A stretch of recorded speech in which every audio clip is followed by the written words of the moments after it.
That's my mommy. My daughter's voice wasn't loud. It didn't need to be. The boardroom had floor-to-ceiling glass walls and a 12-seat walnut table that cost more than my car. Conversations had been sharp and strategic 2 seconds earlier. Quarterly projections, expansion plans, risk exposure. Then her voice cut through it. Small, certain. I was standing beside the screen, mid-presentation. Slide 14, logistics restructuring. Everyone turned. Not to her first, to me. She was sitting at the far end of the table with a coloring book and a box of crayons I'd grabbed in a rush that morning. Her legs didn't reach the floor. Pink sneakers swinging. Her finger was pointed straight across the table.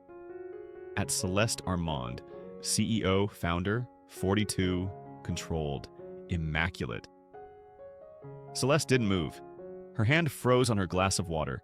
The condensation slipped down and dripped onto the table. No one wiped it. The CFO cleared his throat softly, like maybe it had been a joke. My daughter kept pointing. That's my mommy. Silence feels different when it's corporate silence. It isn't emotional. It's calculating. Eyes moved between us, then to Celeste. She leaned back slowly, composed. I'm afraid she's mistaken, she said, voice steady. My daughter frowned. No. Hospital. My chest tightened. No one in that room knew about the hospital night. That morning had started the way most of mine did. Too early. Maya woke up before her alarm, which meant I woke up before mine. She shuffled into my room, dragging her blanket, hair wild from sleep. Daddy, today is big meeting day? Yeah, I said, already reaching for my phone to check emails. She nodded like she understood what that meant. The babysitter canceled at 6:12 a.m. Her text was apologetic. Flu. Couldn't come. I stood in the kitchen staring at the message while the coffee machine hissed behind me. Board meeting was at 9. Presentation was mine. Rescheduling wasn't an option. I considered every number in my contacts, no one available on short notice.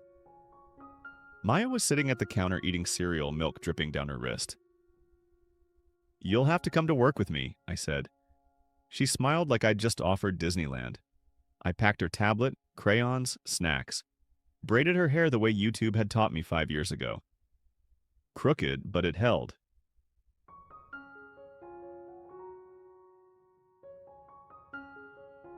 In the elevator at headquarters, she held my hand and looked up at the ceiling lights like they were stars. Big building, she whispered. Yeah. I didn't know that building was about to crack open. I'm 38, operations director, Chicago headquarters, 5 years at Arman Biotech.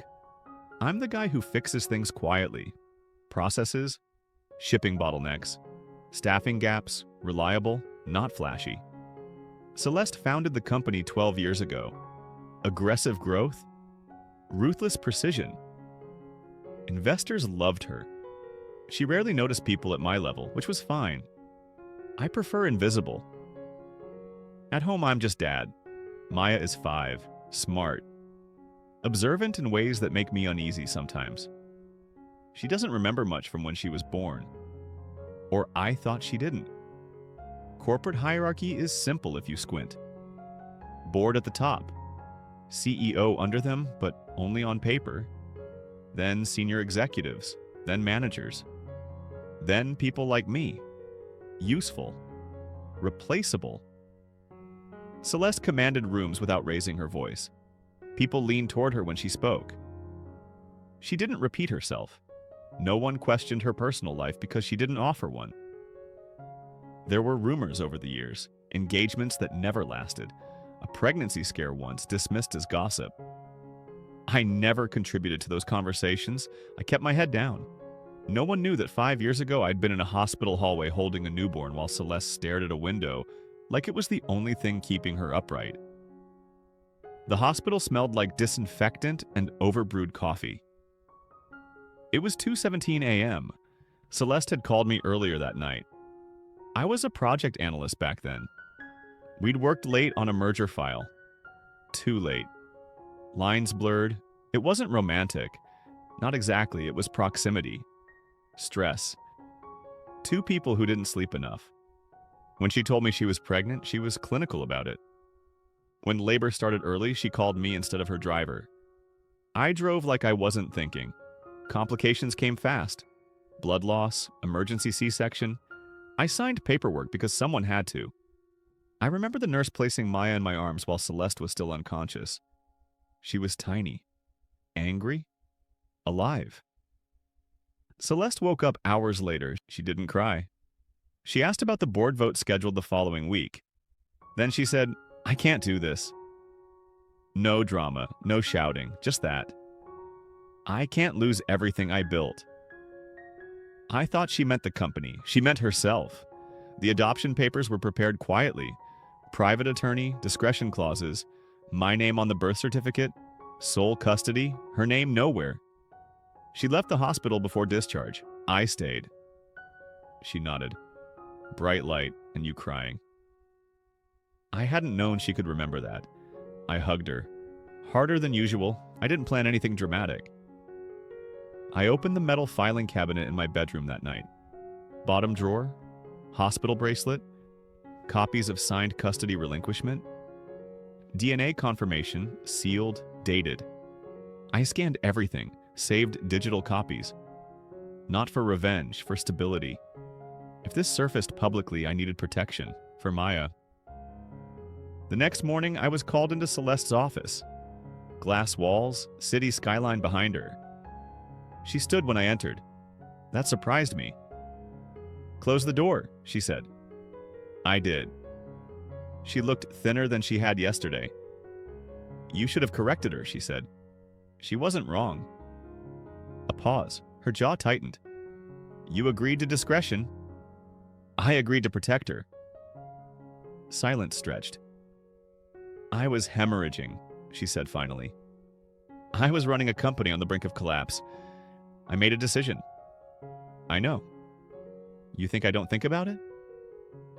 I didn't answer, because I didn't know. She moved toward the window. Does she know? No. Another pause. I never wanted her dragged into corporate gossip. "She won't be," I said. That was the first time she looked directly at me.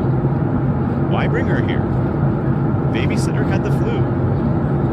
The corner of her mouth twitched, not quite a smile. Of all the ways the truth could surface, not scandal, not lawsuit. Flu.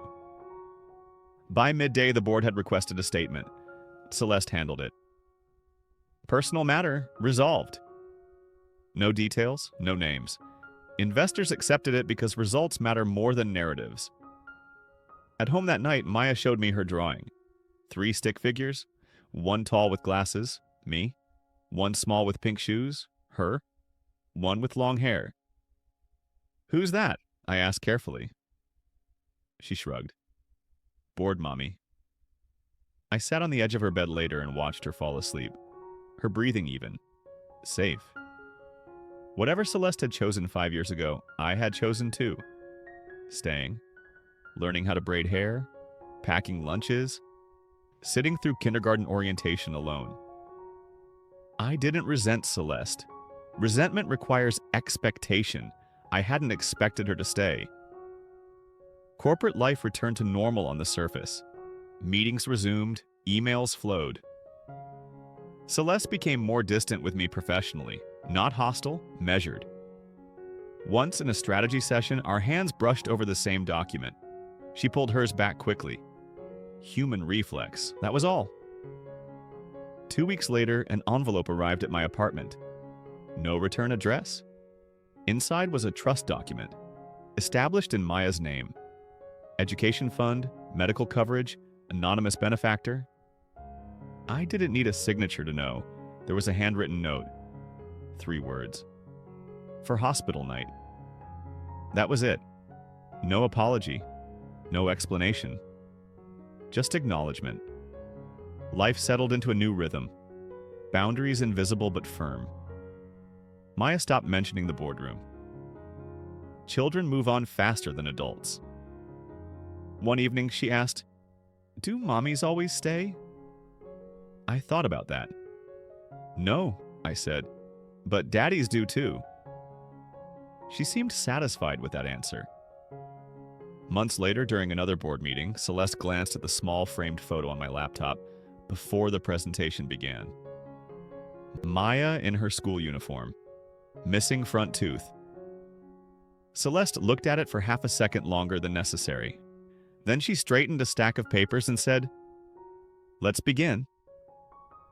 Professional, composed. I delivered the report. Numbers clean. Strategy solid. When the meeting ended, she paused beside me. "Is she doing well in school?" she asked quietly. "Yes." A small nod. "That's good." She walked away. At home that night, Maya handed me a new drawing. This time, only 2 stick figures. "Why just us?" I asked. She shrugged. "Other mommy busy." I pinned the drawing to the refrigerator. The old hospital bracelet sits in my desk drawer still. I don't look at it often. I don't need to. Some truths don't explode. They surface gently, in small voices, across polished boardroom tables, and once they're spoken, they don't need to be shouted again.